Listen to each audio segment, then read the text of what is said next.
Hello ಎಲ್ಲರಿಗೂ ನಮಸ್ಕಾರ, ಸ್ವಾಗತ ಸುಸ್ವಾಗತ.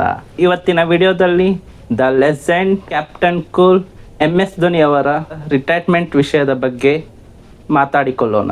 ಏಕೆಂದರೆ ಕೆಲವೊಂದು ತಿಂಗಳುಗಳಿಂದ CSK ತಂಡದಲ್ಲಿ ಉದ್ಭವಿಸಿದ ಒಂದು ಪ್ರಶ್ನೆಯ ಬಗ್ಗೆ ಈಗ ಉತ್ತರ ಸಿಕ್ಕಿದೆ.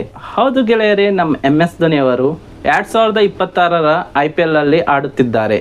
ಇದು ಕನ್ಫರ್ಮ್ ನ್ಯೂಸ್ ಆಗಿದ್ದು, ಇದನ್ನು CSK ತಂಡದ CEO ಆದಂತಹ ಕಾಶಿ ವಿಶ್ವನಾಥ್ ಅವರು ಅನೌನ್ಸ್ಮೆಂಟ್ ಮಾಡಿದ್ದಾರೆ. ಧೋನಿ ಅವರ ರಿಟೈರ್ಮೆಂಟ್ ಬಗ್ಗೆ ಕಳೆದ IPL ಹಂತದಲ್ಲಿ ಧೋನಿ ಅವರ ಬಳಿ ಕೇಳಿದಾಗ ಅವರು ಆಗ ನನ್ನ ಹತ್ತಿರ ಇನ್ನೂ 10 ತಿಂಗಳುಗಳಿವೆ, ನನ್ನ ಬಾಡಿ ಹೇಗೆ ಸಪೋರ್ಟ್ ಮಾಡುತ್ತದೆ ಎಂದು ನಾನು ಕಾದು ನೋಡಬೇಕಾಗಿದೆ, ನಂತರ ನಾನು ನನ್ನ ರಿಟೈರ್ಮೆಂಟ್ ಬಗ್ಗೆ ಯೋಚನೆ ಮಾಡುತ್ತೇನೆ ಅಂತ ಹೇಳಿದ್ದರು.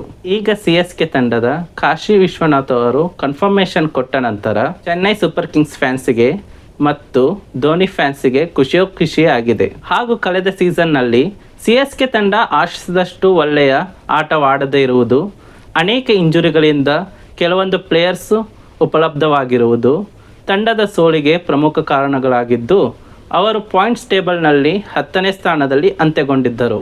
ಅದಕ್ಕಾಗಿ ಅವರು ಈಗಲಿಂದಲೇ ಕಪ್ಪನ್ನು ಗೆಲ್ಲಲು ಪ್ಲ್ಯಾನನ್ನು ರೂಪಿಸುತ್ತಿದ್ದು, ಅದರ ಭಾಗವಾಗಿಯೇ MS ಧೋನಿ ಅವರನ್ನು ರಿಟೈನ್ ಮಾಡಿಕೊಂಡಿದ್ದಾರೆ. ಇನ್ನು MS ಧೋನಿ ಅವರ ವಿಷಯಕ್ಕೆ ಬಂದರೆ, ಕಳೆದ 2-3 ಸೀಸನ್ಗಳಿಂದ ಲೋವರ್ ಆರ್ಡರ್ನಲ್ಲಿ ಬ್ಯಾಟಿಂಗ್ ಮಾಡುತ್ತಾ ಬಂದಿದ್ದು, ಮ್ಯಾಚ್ನ ಕೊನೆಯ ಹಂತದಲ್ಲಿ 2 ಅಥವಾ 3 ಓವರ್ಗಳಿದ್ದಾಗ ಬ್ಯಾಟಿಂಗ್ ಆಡಲು ಬಂದು ಆಕರ್ಷಣೀಯ ಸಿಕ್ಸರ್ಗಳನ್ನು ಹೊಡೆಯುವ ಮೂಲಕ ಜನರನ್ನು ಮನರಂಜನೆ ಮಾಡುತ್ತಾ ಬಂದಿದ್ದಾರೆ.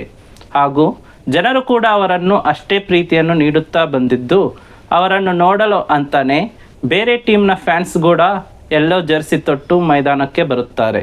ಇನ್ನು ಉಳಿದ ತಂಡದ ಬಗ್ಗೆ ಮಾತಾಡಬೇಕೆಂದರೆ, ಈ ಸಲ ಹೇಗಾದರೂ ಕಪ್ಪು ಗೆಲ್ಲಬೇಕು, ಕಪ್ಪು ಗೆದ್ದು ಬಿಟ್ಟು MS ಧೋನಿ ಅವರಿಗೆ ಟ್ರಿಬ್ಯೂಟ್ ನೀಡಬೇಕೆಂದು CSK ಪ್ಲೇಯರ್ಸ್ ಮತ್ತು CSK ತಂಡ ಯೋಚನೆ ಮಾಡುತ್ತಿದೆ. ಅದಕ್ಕೆ ತಕ್ಕ ಹಾಗೆ ಪ್ಲೇಯರ್ಸ್ಗಳನ್ನು ಕೂಡ ರಿಟೈನ್ ಮಾಡಿಕೊಳ್ತಾ ಇದ್ದಾರೆ ಹಾಗೂ ರಿಲೀಸ್ ಮಾಡ್ತಾ ಇದ್ದಾರೆ. ಅದಕ್ಕೆ ತಕ್ಕ ಹಾಗೆ ಪ್ಲೇಯರ್ಸ್ಗಳನ್ನು ಕೂಡ ರಿಟೈನ್ ಮಾಡುವ ಹಾಗೂ ರಿಲೀಸ್ ಮಾಡುವ ಪ್ರಕ್ರಿಯೆ ಈಗಲೇ ಶುರು ಮಾಡಿದ್ದಾರೆ. ಈ ವಿಡಿಯೋ ನಿಮಗೆ ಇಷ್ಟವಾದಲ್ಲಿ ಲೈಕ್ ಮಾಡಿ, ಸಬ್ಸ್ಕ್ರೈಬ್ ಮಾಡಿ ಮತ್ತು ಇನ್ನಷ್ಟು ವಿಡಿಯೋಗಳಿಗೆ ಬೆಲ್ ಐಕಾನನ್ನು ಒತ್ತಿ. ಹಾಗೂ ಈ ಸಲ CSK ಕಪ್ ಗೆಲ್ಲುತ್ತಾ ಅಥವಾ ಇಲ್ಲವಾ ಎಂಬುದನ್ನು ಕಮೆಂಟ್ ಮೂಲಕ ನನಗೆ ತಿಳಿಸಿ. Thank you.